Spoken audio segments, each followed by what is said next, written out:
Hey guys, it's Michael here. This is my first gaming video ever. I play games all the time. I probably should have made a channel a long time ago, but now that Pokemon Go is out and everyone's playing it, I figured this was the best time to do it. So today, for my first video, I got something super awesome. I was out today catching Pokemon, and I ran 5 kilometers just trying to hatch this egg, and it was a Pidgey. And so then I was like, there's gotta be a better way to do this. I don't wanna be running 5 kilometers for something so terrible. And there is a better way. The only catch is you have to be a Mac user, so you have to have a Mac and you have to have an iPhone. Basically what you do is you just use this little program to trick your phone into thinking that you're somewhere you're not, and you can set it up as if you're walking somewhere. So if you want to hatch eggs, you can walk around, you can see all the checkpoints, you can pick up all the items there, and of course the Pokemon appear, and you can do this in any area you want. So like, I'm probably an hour from Venice Beach, and I've spent the last hour just walking around Venice Beach virtually on my phone and catching everything down there. So the first thing you have to do, and this is extremely important, you have to update everything. Everything has to be up to date. Don't even try this without doing that, or it'll just be a huge headache and you'll hate everything and you'll end up having to go update it anyway. So that means your Mac OS X should be, I think it's 10.11.5 is the newest. It's El Capitan. You can get that in the App Store for free. And then just go in your iPhone general settings and check for updates and make sure you're fully updated there. So you have to do those 2 updates. You have to do it. The good news is it's totally free and it's pretty easy to do. It's not super easy. It takes a little common sense in some parts, but it's not hard. Now that we've updated everything, the first step is going to be to go into your App Store, and you want to get Xcode. So you just type it in up here, Xcode, and it's this one right here. So you get it, that'll download it. Once it's done, you just install it like normal, and then you pull it up.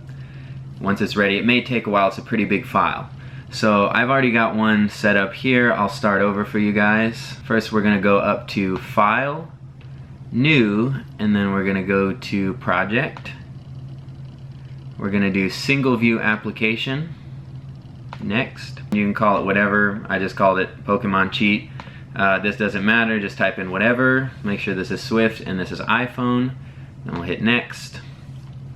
Then desktop, sure, I'm gonna put it on my desktop. Next. Now when you get to this point, it's probably gonna ask you to register with your Apple ID as like a developer.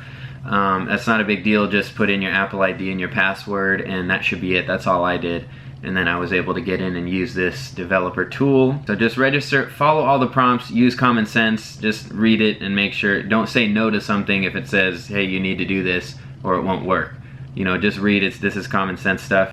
Now at this point you're going to want to go to, up at the top, product, build for running. That's what you want to set it as. Now at this point we're going to plug our iPhone in. Just make sure it's plugged in, and then you go up here and you go to your phone, you select your own phone. So you choose your phone, you gotta follow the prompts here too. There may be some, it'll probably just ask you some questions. Again, just use common sense, and then at some point on your phone you have to go into the settings and allow it, but I believe that happens in a minute, but it'll tell you when. Like it's gonna tell you everything you need to do. Just read it and follow the prompts. So you plug the phone in, you selected it up here, you got your stuff, so then you hit build and run. Okay, this happened to me last time. I just hit fix issue. Anytime something happens on here, it'll mostly say there's a fix issue option. Just let it do its thing. Okay, so now it says it's good to go. It's running this. Okay, so I brought up my phone over here. This is my real phone so that you can see what we do now. So we go, like I said, up here, and we run this. It'll do its whole thing. If you get any issues, it'll give you a fix now option or whatever. You just click that, it'll fix it for you. You may have to do something on your phone as well, and when you do that, as you can see, it just pops up a blank screen here. That's good, that means you did it right. You just get out of there, and you'll see that it put a little fake game on there, a little blank game. I have 2 because one that I was using, one that I'm showing you. But so if you got here, this is good. Now we're going to switch over to, we're going to go to Google Maps. We have to create the map that we want to walk around on. So I knew there was some stuff down in Venice Beach, so I went ahead and just mapped down there. I want to get some water stuff, and then you just basically, I made this little one. It was very easy. So just to start from the beginning, you right click where you want to be, just pick one of these options, directions to or from here, and then you pick somewhere else. I picked somewhere down here, so I do directions to here, and now this is the path that you're going to be walking.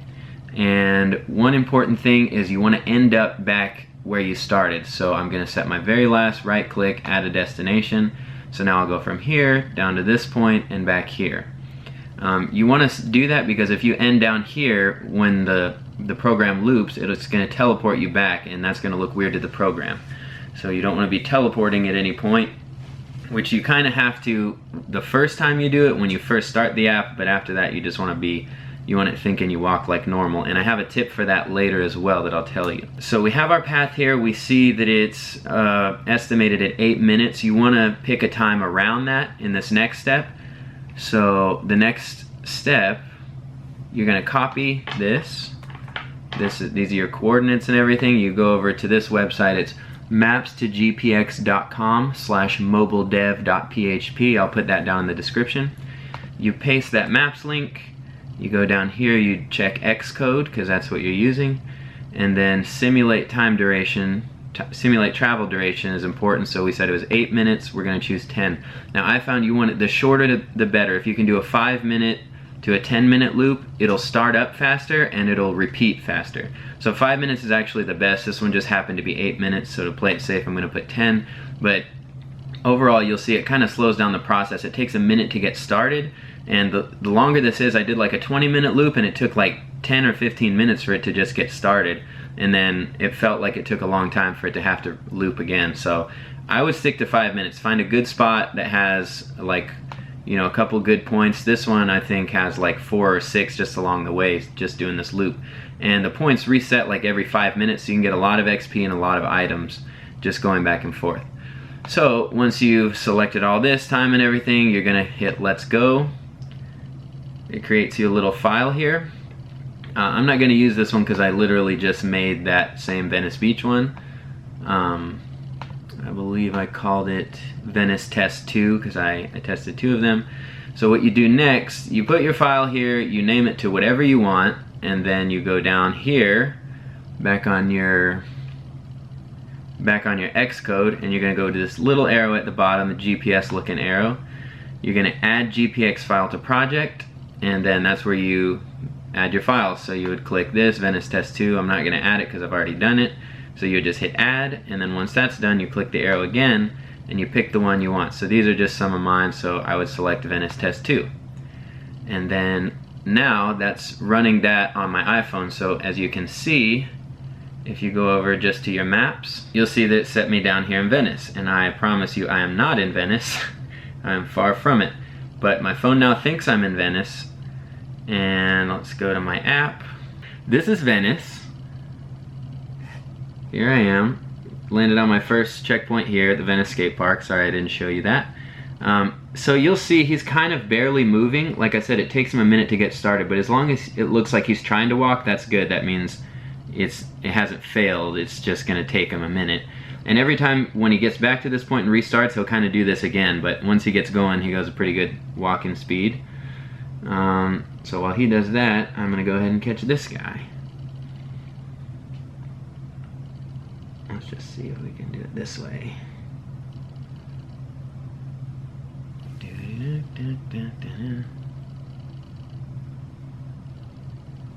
And we got him. Let's see if we're walking yet. Okay, we're kind of getting some momentum. Not really, but like I said, this takes a minute. So this is a 10-minute route, so it'll take a little longer than a 5-minute route. Usually only takes me like maybe 1 or 2 minutes to get started. Like I said, the 15 or 20-minute routes take a lot longer to get started, so I do not recommend those. And one tip before we get going is sometimes you'll notice if you teleport somewhere, then I think the game like recognizes that and it won't let you catch anything and it won't let you use the checkpoints. So if you would click on one and spin it, nothing would happen. Well, it wouldn't even say try again later. It just would keep spinning and you wouldn't know what was going on.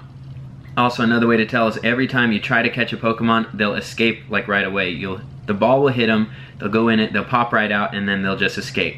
So if that's happening, I read somewhere that if you do this too much or if you teleport too much or something, there's like a 2-hour ban, but that never happened to me. All I did was I go to my, first of all, I close out of the game, I go to my GPS location services, and I turn them off, and then I launch this whole thing, make sure this is running in the background, then I open my game while GPS is off. Okay, now I'm walking.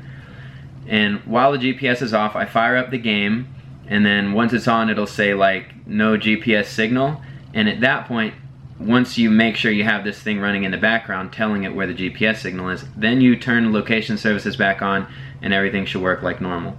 So as you can see, I'm walking around here. I am not actually walking around. As you can see in this video, I am just sitting in a room.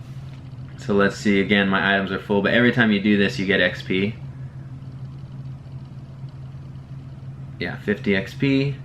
Might as well try to catch this guy. So literally, I'll just let this walk. He walks to the end of his route, he walks back, I catch everything along the way, and that's it. I do it all from here in the house. And if you don't believe me, here's the same screen that you should be seeing now here. Caught it. Gotcha. So, let me just show you some walking. Ooh, we're a little bit running now.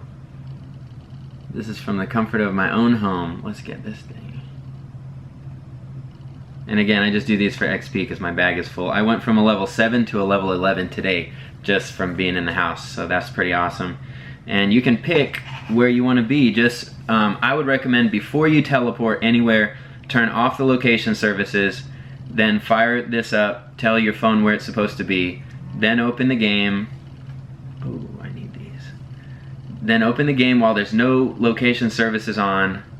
Then once the game doesn't think you teleported, then you turn it on. I hope that makes sense. I think I explained it better a second ago. So that was it, guys. I hope you enjoyed it. It's my first video on this gaming channel. Hope to make a lot more of this and Clash Royale, and eventually when I get back to my Xbox, I play a lot of FIFA. I'm looking forward to the next one to come out, so be looking out for all those videos. Make sure to like, share, and subscribe and all those things, and I'll see you in the next video.